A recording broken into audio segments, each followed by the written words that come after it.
Hey, what's up everybody? This is Phreak bringing you an audio commentary for WCReplays.com. Today I have a game of myself against an undead player on Kalimdor ladder. I'm Night Elf, he is undead, it is tearing a stand. So yeah, I've got some delay in this game, but it's not completely terrible. Let's go ahead and get this to the 1 minute mark. 1x speed, my point of view. We might be toggling Fog of War a little bit during this game, but for the most part I'm talking about what I'm doing, not what he is doing. So it's tearing a stand, and honestly I'm just gonna get this started, so pause the commentary if you're not there, and if you are, good, because we're starting. So let's unpause from the 1 minute mark in 3, 2, 1, unpause. So in this game, it's tearing a stand, and so you can easily Ancient of War creep, and most players have given up in trying to stop you from doing that. It's not really very easy to do, to stop an elf from Ancient of War creeping. So most people give it up, and for good reason. So what I'm trying to do here, though, is at the very start of the game, I decided I was going to go for an altar build, and then I was deciding what hero I wanted to go for, which is basically between DH and Warden. And I was like, well, I'm not really confident in my elf versus undead. Normally I play at work for that, but I'm kind of worried about if I go Warden, it's really frail, and if I have high ping, which I do, it's just going to be very difficult to keep it alive and to cast my spells when they're on cooldown, and especially with things like Blink. It's really important to be able to cast them on time, so I was like, yeah, I'll just go DH, it's pretty safe. It's pretty hard to screw up with Demon Hunter. So, here I am, and I'm just doing my typical build order right here. What you're going to notice is that I've rallied this Wisp down, and I've put him next to the Ancient of War. And so I will uproot the Ancient of War, and I'll hit some creeps, and you're going to see Lightning Shield abuse. So uproot. Here we go. It's on its way. So I attack with the Archer. I keep the Wisp right there next to it, and then the Demon Hunter comes by, and pow! There it is. Now my Wisp's getting hit by the Lightning Shield, so I just pull that away right now. And so I have Lightning Shield going on there, so I'm like, ah, crap, get away from the Lightning Shield, get away with the Ancient of War. Okay, now that's been done, so now I need to get away with the Ancient of War and the Lightning Shield, but the LS stakes the kill, and, I just macro that very poorly. Basically, the AI for casting Lightning Shield is it's a unit that has 2 deemed enemy targets next to it, which means a group of archers, or an archer and a wisp and a demon hunter. It'll hit whatever has 2 units in the area of effect of it, and basically that's just how it works. So if the archer had a wisp on one side and the demon hunter on the other, it would hit 2 targets, so we LS'd it, and that's the AI. So I see he's got a Death Knight. I noticed he already crept out one of the camps, but the fact is that he's just creeping, and he's creeping with just the Demon Hunter. Now I didn't really think about it specifically when I was doing it, or when I was playing, but it makes sense now. He's only creeping with the Rod of Necromancy, Necromancy or whatever. He's not creeping with ghouls, and which I probably should have realized just by virtue of the fact of what he was creeping, what he had crept. I actually play very risky in that I just creep with 1 archer this entire game, and it works out well for me. If he had gone super ghouls, I would have been like, oh crap, he's got a lot of ghouls, I gotta worry about this. But the fact that I didn't see any ghouls, I was like, I'll probably be okay. And honestly, basically I was rallying my Wisp around to check for basically where he was creeping, and I didn't see any ghouls. So, there it is. Just the Death Knight. So indeed, he went for a fast tech with a graveyard and everything, and he's going for, that kind of fun stuff. Even still, I have faster tech than him, so that's cool. So in this case, I'm just keeping my Ancient of War to hit his big Sasquatch, because I figure, these little trolls die fast enough already to a level 2 Demon Hunter. I'm just going to let him wear down that Sasquatch and deal with it at the end. It's really not a race. The damage output is actually higher by not having the Ancient of War run around a lot, so I'm just trying to get this camp done as soon as possible.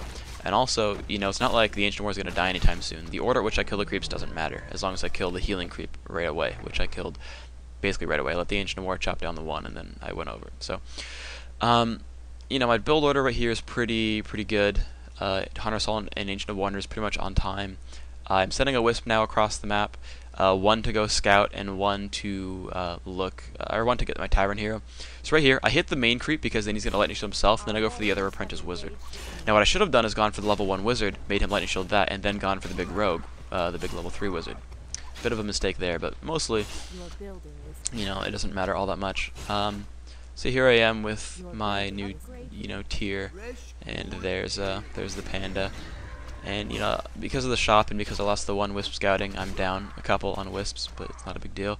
So there's his Death Knight. He's doing some damage. I know I can tank all these Death Coils, so I'm not really worried about it.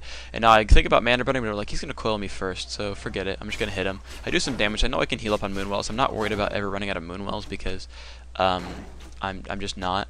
So here I am with his wisp, and I notice, okay, yeah, he's going for Garg. Alright, I don't have to worry about a Fiend push. And I get him out of the way. Now I'm like, oh crap, don't let him steal the items. Because yeah, that would have been bad. So whatever. I'm just gonna keep my Demon Hunter and Archer. The Archer actually I shouldn't be. The Archer shouldn't be focusing him, but I'm just focusing down the Death Knight, getting him out of my base. And Pandas doesn't get any experience, but it's not a big deal. If I had the Archer, he would have gotten experience. But I pick up a Shredder. I kind of made a point of trying to get a fast Shredder because I didn't really want to have to deal with Garg Harass all game and never get an expansion up. So I just chase him down with the Demon Hunter. Got another burn off, so his mana is pretty low. At this point, I have this Wisp, and this Wisp is really, really useful, this one up in the above his expansion. So it's going to give me a lot of information about his playstyle. And so, first lore going up, a second lore going up as well. And actually, I made a point of, with my Shredder, I actually had him chop down a tree, and then as soon as he started chopping down one tree, I shift return resourced, so that as soon as he chopped down the first tree, he would go and return the wood, and then I had enough lumber to, show up with, So yeah, I'm like, oh crap, he's here, and then the Death Knight somehow doesn't hit his Skeleton Warriors, but whatever. But it gave me enough lumber to get my second lore started right away. And now I have a lot of lumber, so I start my Tree of Eternity, and I'm just macroing up guys right now. So I have a staff, and that's really useful. But he's got, Lightning Shield on him, so I'm like, peace, Breath of Fire.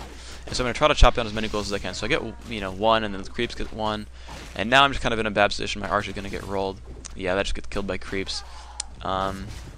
So I'm trying to get that ghoul, and I can't quite get it because of pathing. So alright, that's not a big deal. Yeah, I get slowed, which is a bad mistake. I could have gotten in there a lot sooner. But there's the Enforcer, and the Panda's going to come in there, and he's going to try to kill it down. And so it's like one, and just in time, there's some experience. I'm going to pass the staff over because it's not on cooldown yet. I don't believe he has mana on the Death Knight yet, so that's not a big deal. And I staff him home, I burn him. And this Dry's going to die. Well, not quite die, I don't think, but I tried to turn her around a while ago, and he just started focusing it. Yeah, so he's up in here, and he's able to kill these little creeps pretty easily. And I'm just trying to do some harassment. I'm going to go for the Death Knight, basically. I know that his damage output on my Demon Hunter is not going to be very big with all the armor and evasion and him doing piercing damage. And I assume he doesn't have any attack upgrades either, because he's trying to expand. And, this Wisp is saving my life, because like, oh, hey, look what he's trying to do. Let me pick up this Intelligence Tome and focus on your Ziggurat. So 1, 2, and actually I thought he'd cancel it, but he doesn't, and I actually go for the other Ziggurat. He doesn't cancel that one though, that's really useful. If we check his money, he's actually got a lot of golden wood, but I can still do a lot to him. So you can see I'm just focusing on this Acolyte, doing a lot of damage to him, forcing him away there.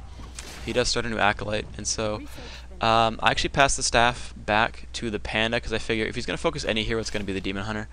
I'm not really worried about him actually going for the Panda so much, so I pull the DH back because he's getting hit. I actually make a mistake in having these Dryades stay in the fight a little bit too long. I'm actually going to lose them, just very stupidly. I do not manage to kill any of his Gargs because he coils it before I can Breath of Fire, and I believe that was due to a mana potion or something.